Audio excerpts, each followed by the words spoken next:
पिछली वीडियो में जिक्र किया गया था कि इसराइल कैसे इतना मजबूत बन गया कि पूरी दुनिया को आगे लगाया हुआ है, और इस वीडियो में आपको दूसरी तरफ की सारी पिक्चर क्लियर हो जाएगी कि इतने बड़े बड़े इस्लामी ममालिक की आखिर क्या मजबूरियां हैं कि छोटे से इसराइल के सामने बेबस हैं। देखें, 4 बड़ी वजूहात हैं जिनकी वजह से पूरी इस्लामी दुनिया खामोश रहने पर मजबूर है।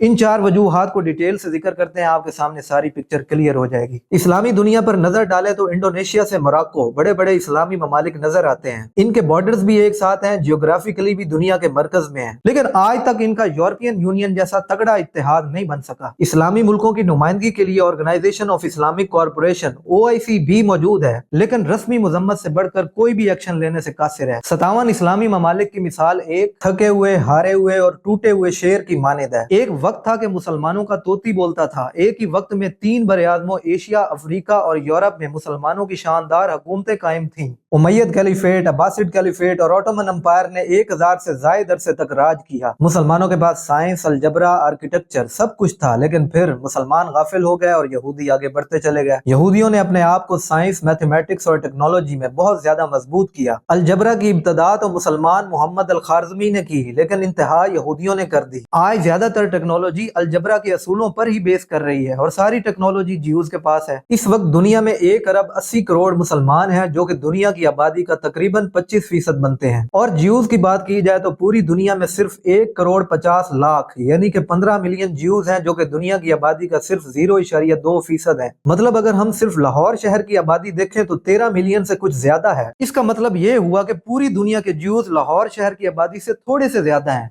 लेकिन पूरी दुनिया की मनी, इकोनॉमी और टेक्नोलॉजी यही लोग कंट्रोल कर रहे हैं। इस वक्त तल अवीव में तमाम मल्टीनेशनल कंपनीज के मराकज मौजूद हैं और इसराइली लोगों ने साइंस, टेक्नोलॉजी और एंटरप्रेन्योरशिप में तूफान बर्पा किया हुआ है। इस पर मैं पिछली वीडियो में डिटेल से बात कर चुका हूं, अगर आपने नहीं देखी तो लाजमी देखिएगा। 4 वजूहात को डिस्कस करते हैं। तो पहली वजह है इंस्टेबिलिटी।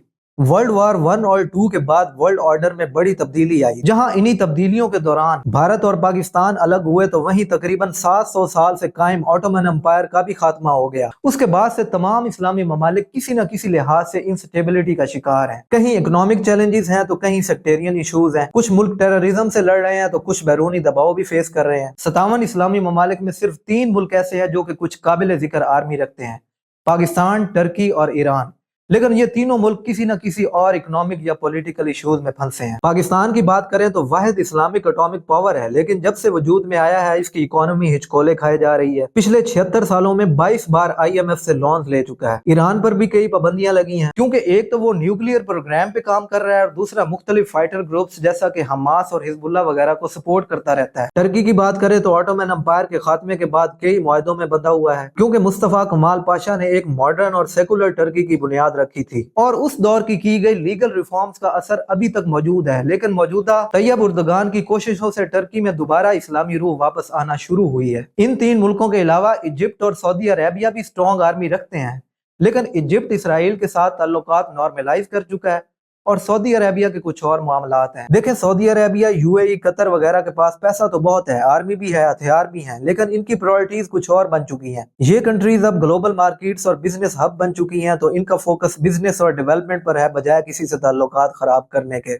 इसके अलावा कई और मुसलमान ममालिक हैं जो कि एक लंबे अरसे से वॉर की सिचुएशन में है। इराक 1980 से हालत जंग में है। इराक ने 3 जंगें लड़ी हैं। 1980 से 1988 तक इराक ईरान वॉर। उस वक्त ईरान में नई नई रेवोल्यूशन आई थी और इराक उस दौर में बड़ी मजबूत पोजीशन पर था। इराक नहीं चाहता था कि ईरान आगे आए, इसलिए इराक ने ईरान पर हमला कर दिया।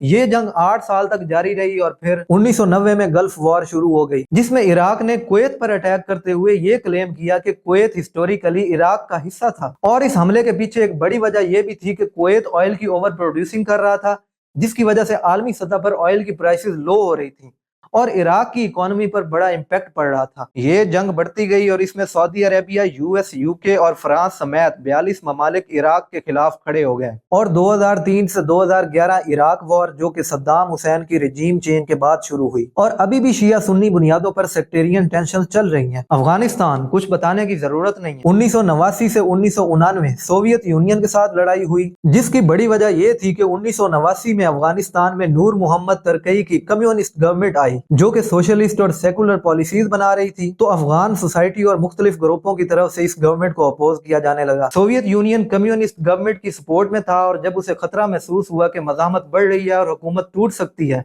तो उसने अफगानिस्तान में फौजें उतार दी और फिर 2001 से 2020 तक अमेरिका के साथ एक लंबी जंग लड़ी, जो कि यूनाइटेड स्टेट्स के 9/11 अटैक्स के रिएक्शन में शुरू हुई थी। इसी तरह सीरिया में भी 2011 से सिविल वॉर जारी है, यमन भी 2015 से सिविल वॉर की जद में है, लीबिया भी 2011 से हालत जंग में है, सूडान भी 1983 से 2005 तक सिविल वॉर की जद में रहा और 2003 से 2010 तक ड्राफर कॉन्फ्लिक्ट चलता रहा। लेबनान में भी पहले 1975 से 1990 सिविल वॉर चलती रही और 2006 में इसराइल के साथ एक बड़ी जंग हुई। पाकिस्तान भी इंडिया के साथ मसला कश्मीर पर लड़ रहा है। दोनों के दरमियान 1965, 1971 और 1999 में बड़ी जंगें हो चुकी हैं। दूसरी बड़ी वजह है पीस एग्रीमेंट्स। 1948 में जब इसराइल बनाया गया था तो मुसलमान मुल्कों का एक स्ट्रॉन्ग रिएक्शन आया था। इसराइल के आसपास के कई मुल्कों जैसा कि सऊदी अरेबिया, जॉर्डन, इजिप्ट और सीरिया वगैरह ने मिलकर इसराइल पर अटैक कर दिया था। लेकिन पूरी दुनिया के लिए सरप्राइजिंग था कि छोटे से इसराइल ने बड़े बड़े मुल्कों को शिकस्त दे दी और इसराइल ने 7.5 लाख मुसलमानों को पैलेस्टाइन से निकालकर गाजा स्ट्रिप और वेस्ट बैंक तक महदूद कर दिया। उसके बाद भी 1956, 1967 और 1973 में इसराइल और मुसलमान ममालिक के दरमियान झड़प हुई, लेकिन फिर कुछ मुसलमान ममालिक ने रियलाइज किया कि इसराइल के साथ लड़ना बहुत मुश्किल है, तो उन्होंने इसराइल के साथ ताल्लुकात को नॉर्मलाइज करने के बारे में सोचना शुरू कर दिया। इस बेबसी की एक वजह तो ये थी कि अब वो शेर जो ऑटोमन एम्पायर की सूरत में धाड़ा करता था वो बिखर चुका था। दूसरा ये कि मुख्तलिफ डोमेस्टिक, डिप्लोमेटिक और इकोनॉमिक वजूहात थी कि जिनकी वजह से आस पास के मुल्कों ने रोज रोज की लड़ाई को खत्म करके मिलजुल के बिजनेस और इकोनॉमी पे जोर देने का सोचा। इसलिए 70 की दहाई से मुख्तलिफ पीस एग्रीमेंट्स का आगाज हुआ। 70 से लेकर अब तक 4 पीस एग्रीमेंट सामने आए हैं। पहला एग्रीमेंट इसराइल और इजिप्ट के दरमियान सामने आया। इजिप्ट इसराइल ट्रीटी के तहत इजिप्ट पहला मुसलमान मुल्क था कि जिसने इसराइल के साथ डिप्लोमेटिक और इकोनॉमिक रिलेशंस नॉर्मलाइज कर लिए। इस एग्रीमेंट में 3 मरकजी किरदार Egyptian president Anwar Sadat, Israeli president Menachem Begin और यूएस प्रेसिडेंट जिम्मी कार्टर थे। ऑस्लो अकॉर्ड्स, ये दूसरी कोशिश थी पीस एग्रीमेंट्स की, जो कि 1993 में डायरेक्ट पैलेस्टाइन और इसराइल के दरमियान उस वक्त शुरू हुई जब पैलेस्टाइन लिबरेशन ऑर्गेनाइजेशन पैलेस्टीनियंस की नुमाइंदगी कर रही थी और इसके हेड यासिर अरफात थे। इन एग्रीमेंट्स में पैलेस्टाइन और इसराइल के दरमियान 2 स्टेट सोल्यूशन को अचीव करने की कोशिश की गई, लेकिन पब्लिक की तरफ से एक स्ट्रॉन्ग रिएक्शन आया कि यासिर अरफात पैलेस्टाइन का सौदा करने जा रहा है, तो ये एग्रीमेंट्स कामयाब न हुए। तीसरा पीस एग्रीमेंट जॉर्डन और इसराइल के दरमियान 1994 में हुआ, जिसमें जॉर्डन और इसराइल के दरमियान सिक्योरिटी कोऑपरेशन, वाटर रिसोर्सेज और इकोनॉमिक कोऑपरेशन पर मुआहदे हुए। इस एग्रीमेंट के किरदार जॉर्डन के king Hussein, Israeli prime minister Yitzhak Rabin और US prime minister Bill Clinton थे। और चौथी बार 2020 में पीस एग्रीमेंट्स की सीरीज शुरू हुई जिनको अब्राहम अकॉर्ड का नाम दिया गया। एग्रीमेंट्स की इस सीरीज के दौरान अमेरिका और इसराइल की भरपूर कोशिश थी कि तमाम इस्लामी ममालिक के साथ ताल्लुकात नॉर्मलाइज हो जाएं।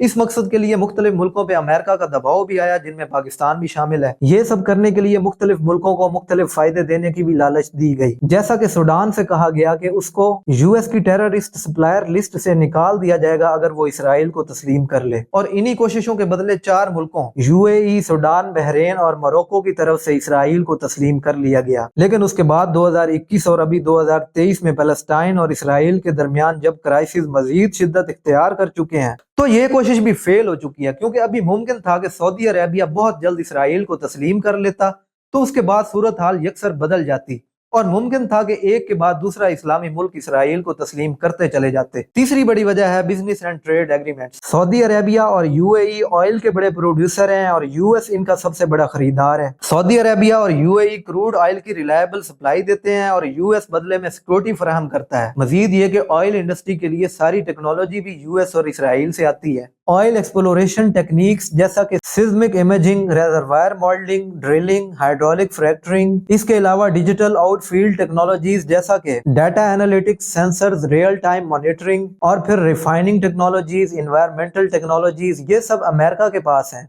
और वाटर मैनेजमेंट, डिसालिनेशन टेक्निक्स और साइबर सिक्योरिटी सॉल्यूशंस इसराइल की इनोवेशंस हैं। और आरामको जैसी बड़ी ऑयल इंडस्ट्री लगाने के लिए इस सब की जरूरत तो होती है, तो सऊदी अरेबिया यूएस और इसराइल के साथ ताल्लुकात कैसे खराब कर सकता है। 7 अक्टूबर के टाइम्स ऑफ इसराइल के मुताबिक सऊदी अरेबिया और अमेरिका इस बात पर मुत्तफिक थे कि अगर सऊदी अरेबिया इसराइल के साथ ताल्लुकात नॉर्मलाइज कर ले तो यूएस और इसराइल सऊदी अरेबिया की तेल की पैदावार बढ़ाने में मदद करेंगे। और 7 अक्टूबर को हमास के अटैक के पीछे भी एक बड़ी वजह यही थी कि बहुत जल्द सऊदी अरेबिया इसराइल को तस्लीम करने जा रहा था, और ये बात मुस्लिम दुनिया के लिए बहुत तकलीफ दे होती, क्योंकि 1 अरब 80 करोड़ मुसलमानों के जज्बात तो इसराइल के खिलाफ हैं। इसके अलावा यूएई और सऊदी अरेबिया ग्लोबल मार्केट्स बन चुकी हैं और ये दुनिया भर से बड़ी बड़ी इन्वेस्टमेंट्स भी खींच कर लाती हैं, जिसमें अमेरिका की भी काफी इन्वेस्टमेंट्स शामिल हैं। बोइंग जो अमेरिकन बेस्ड एयरक्राफ्ट कंपनी है, उसका यूएई की एमिरेट्स और इत्तेहाद एयरवेज के साथ कोलैबोरेशन है। एक्सान मोबिल जो कि ऑयल एंड गैस एक्सप्लोरेशन की एक बड़ी कंपनी है, वो यूएई और सऊदी अरेबिया दोनों जगह अपनी प्रेजेंस रखती है। शेवरॉन जो कि American based refining and petrochemical company है, उसकी सऊदी अरामको में रिफाइनिंग रिलेटेड प्रोजेक्ट्स में एक बड़ी पार्टनरशिप है।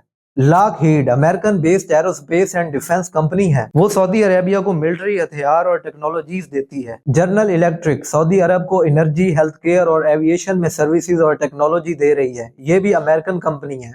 मैकडर्मट इंटरनेशनल जो कि American engineering and construction company है, ये कंपनी सऊदी अरेबिया में गैस एंड ऑयल फैसिलिटीज को कंस्ट्रक्ट करने का काम कर रही है।